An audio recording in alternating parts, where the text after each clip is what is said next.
Iwo Jima is barely an island. 8 square miles of volcanic ash, sulfur vents, and black sand that swallows boots whole. No fresh water, almost no vegetation. One of the most inhospitable pieces of land on Earth. It was also, in early 1945, one of the most strategically critical.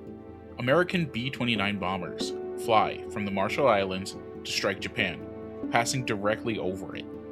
Japanese radar there gave Tokyo advance warning before every raid. The Americans needed it neutralized. They needed its airfields, but they needed it as an emergency landing strip for crippled bombers that couldn't make it home across the open Pacific.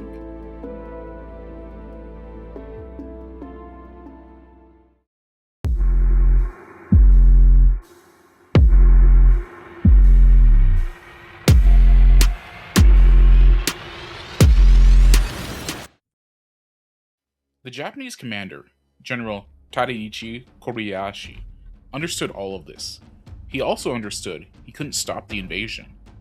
So he changed his objective from winning the battle to making it so expensive that the American public would lose its will for the next step, a land invasion of Japan itself. He spent months turning Iwo Jima into an underground fortress. 11 miles of tunnels, hundreds of reinforced bunkers with walls up to 5 feet thick, artillery pre-sighted on beaches, machine guns positioned with interlocking fields of fire, covering every approach. When 74 straight days of American naval bombardment rained down on the island before the invasion, his men went underground and waited.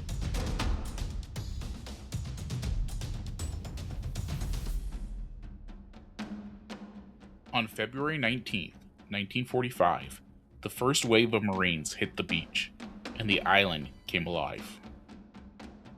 Marine veteran James Blaine, 100 years old when he spoke about it publicly for the first time in 2025, remembered what his commanders told him before the landing.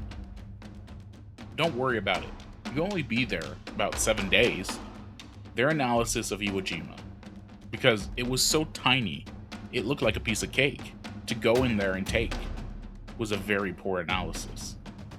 The black volcanic ash made movement almost impossible. Boots sank inches every step. Marines scrambled forward on their hands and knees. Vehicles bogged down. The beach trenches, natural ridges of volcanic sand several feet tall, stopped all wheel traffic cold. Then, Kobayashi's guns opened up. Artillery from both ends of the island. Mortars from positions that had survived 74 days of bombing under 5 feet of reinforced concrete. Every weapon on the island had been pre-aimed at that beach. More than 2,400 Americans became casualties on the first day alone, on a beach less than 3 miles wide. Marine David Penrod, who fought on Iwo, described the advance with the simplicity that says everything. We went inch by inch. All we did was move up, move up, move up. But it took us 36 days to go all the way to the other side of the island. It was only 5 miles, and it was fighting all the way. By nightfall on day 1, 30,000 Marines had landed. They had seized part of one airfield. They had 32 days left, and the hardest fighting still ahead of them. On day 5 of the battle, Marines fought to the summit of Mount Suribachi and raised the American flag. The men on the beach below saw it and cheered. Ships in the harbor sounded their horns. Joe Rosenthal photographed the second, larger flag being raised, becoming the most iconic image of the Pacific War. You know the photograph. What it didn't show was the 31 days of fighting still lay ahead, in gorges, in tunnels, in fortified ridgelines that planners had barely mapped.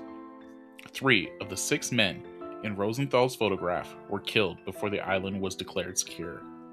Marine veteran Joseph Camatini, who witnessed both flags raising, remembered his reaction. We never thought it was going to be a historic thing.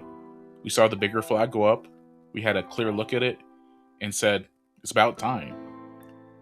What came next was a landscape that seemed designed to kill human beings. Marines gave names to the worst of it. the meat grinder, a complex of mutually supporting positions where nearly 850 Americans were killed fighting for a single cluster of ridgelines. Bloody Gorge, the final Japanese stronghold, a 700-yard ravine that took 8 more days and hundreds more lives to clear. Of the 21,000 Japanese defenders on the island, only 216 were taken prisoner. The rest rather died than surrendered. Some in the tunnels, some by their own hand. 2 Japanese soldiers held out on Iwo Jima until 1949, 4 years after the battle had ended, because no one had told them the war was over. Medal of Honor recipient Herschel Woody Williams fought on Iwo Jima for 34 of the battle's 36 days. Decades later, he described what he tried and failed to leave behind. Iwo Jima was so horrific, so brutalizing, that I have attempted to wipe it from my mind, the bad things that took place there. I mostly succeeded, but there was one memory I could never wipe away, no matter how hard I tried. I could never forget the faces of the 2 Marines who gave their lives to protect me. I have asked that question 1,000 times. Why me?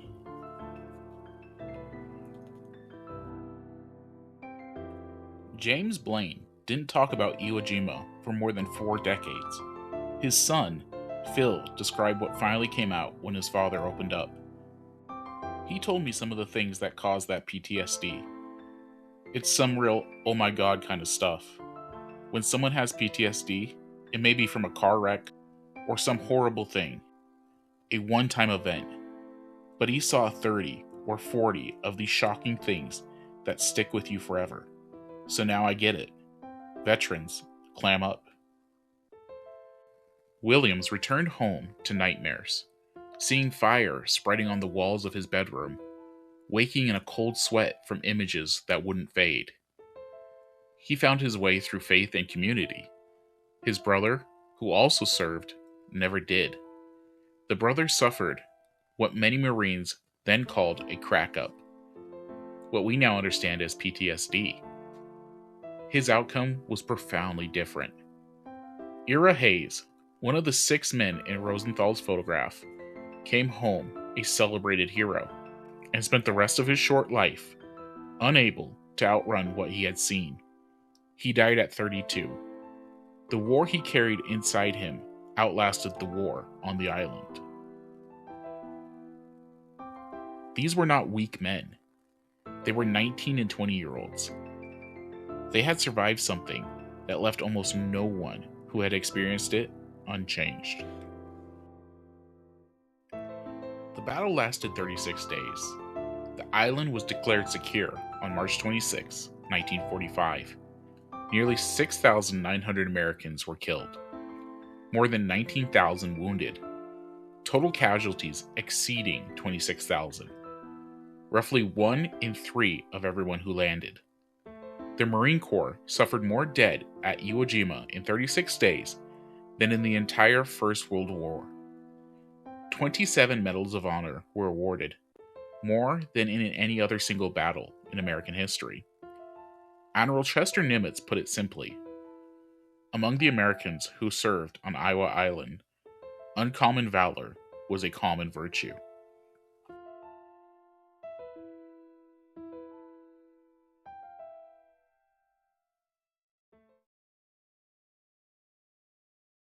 Two Marine expeditionary units sailing to this island. We did Iwo Jima.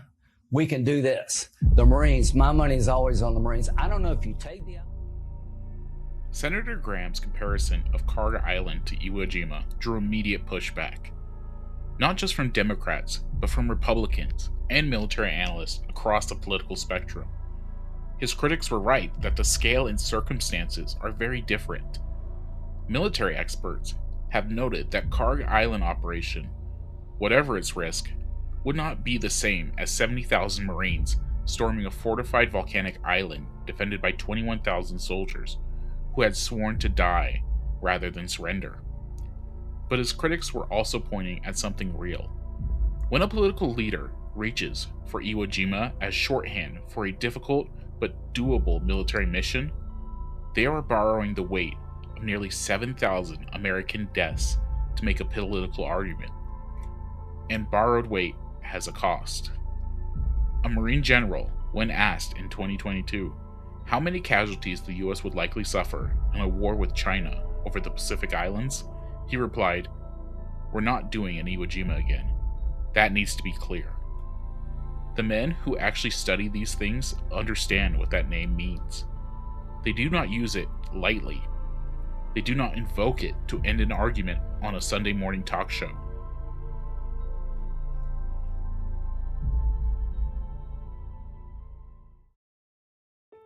James Blaine, 101 years old as of this recording, one of the last men alive who walked that beach, was asked recently why he finally started talking about Iwo Jima after decades of silence. "So many of my friends are gone, and they're not around to tell stories. And if people want to know that sort of history, I've made my mind up that I'm still here to do it, if it's necessary."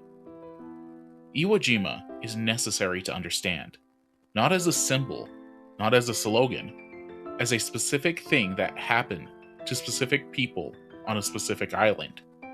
36 days of fighting that consumed more than a generation's worth of Marines' lives for 8 square miles of sulfur and rock.